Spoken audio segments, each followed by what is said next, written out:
Immanuel Kant is a philosopher who tried to work out how human beings could be good and kind outside of the exhortations and blandishments of traditional religions.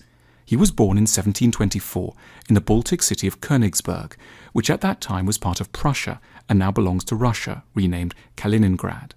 Kant's parents were very modest. His father was a saddle maker.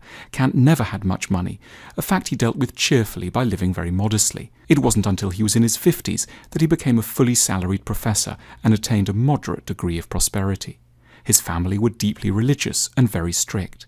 Later in life, Kant did not have any conventional religious beliefs, but he was acutely aware of just how much religion had contributed to his parents' ability to cope with all the hardships of their existence, and how useful religion could be in fostering social cohesion and community.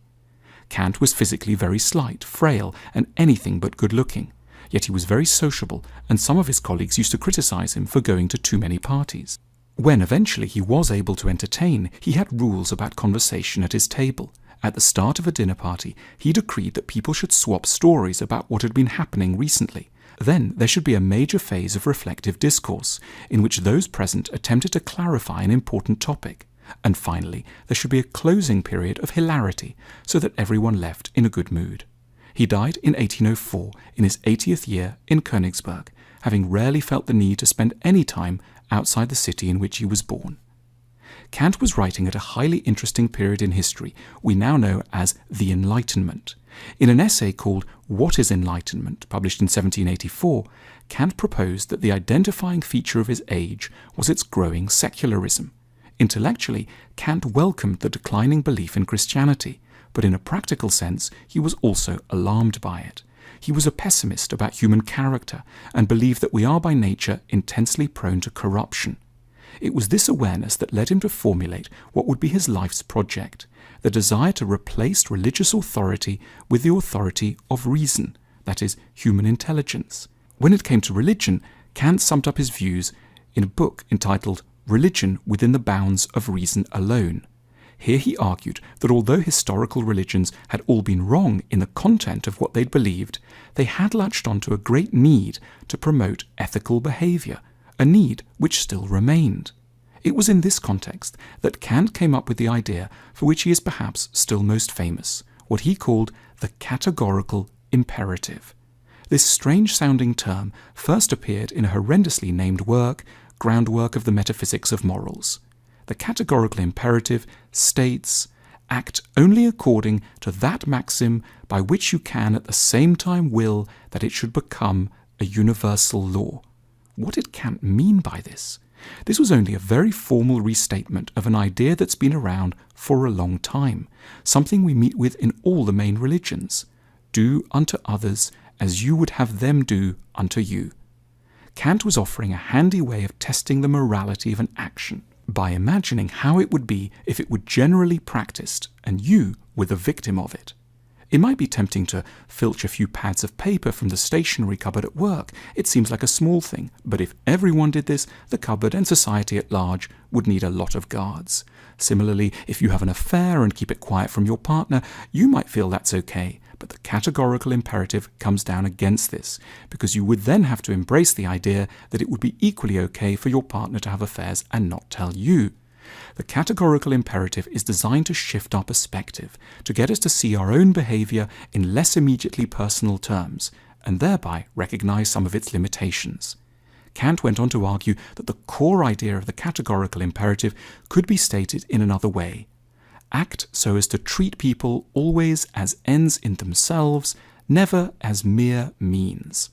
This was intended as a replacement for the Christian injunction for universal love, the command to love one's neighbour. To treat a person as an end, for Kant, meant keeping in view that they had a life of their own in which they were seeking happiness and fulfilment and deserved justice and fair treatment. The categorical imperative, Kant argued, is the voice of our own rational selves.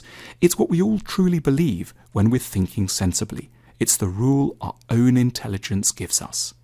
Kant extended his thinking about the categorical imperative into the political sphere. He believed that the central duty of government is to ensure liberty, but he sensed that there was something terribly wrong with the ordinary definition of freedom or liberty. It should not be thought of in libertarian terms as the ability to do just whatever we want.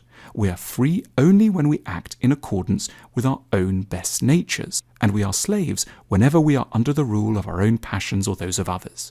As Kant put it, a free will and a will under moral laws are one and the same. So freedom isn't an absence of government. A free society isn't one that allows people more and more opportunity to do whatever they happen to fancy.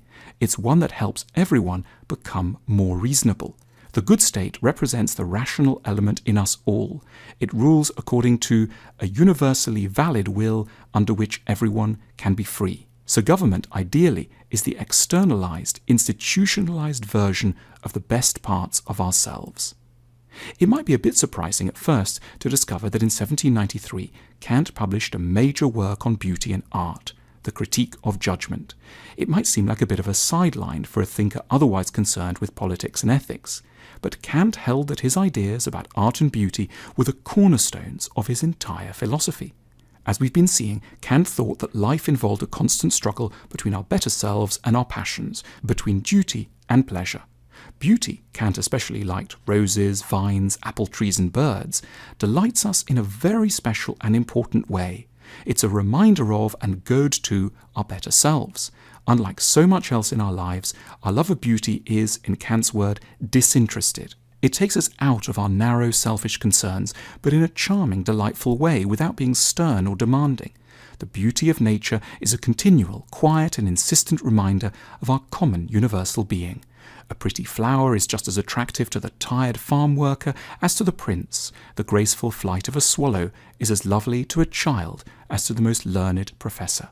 For Kant, the role of art is to embody the most important ethical ideas. It's a natural extension of philosophy. Kant held that we needed to have art continually before us so as to benefit from vivid illustrations and memorable symbols of good behaviour, and thereby keep the wayward parts of ourselves in check. Kant's books were dense, abstract and highly intellectual, but in them he sketched a very important project that remains crucial to this day. He wanted to understand how the better, more reasonable parts of our natures could be strengthened so as to reliably win out over our inbuilt weaknesses and selfishness. As Kant saw it, he was engaged in the task of developing a secular, rational version of what religions had, very imperfectly, always attempted to do: help us to be good.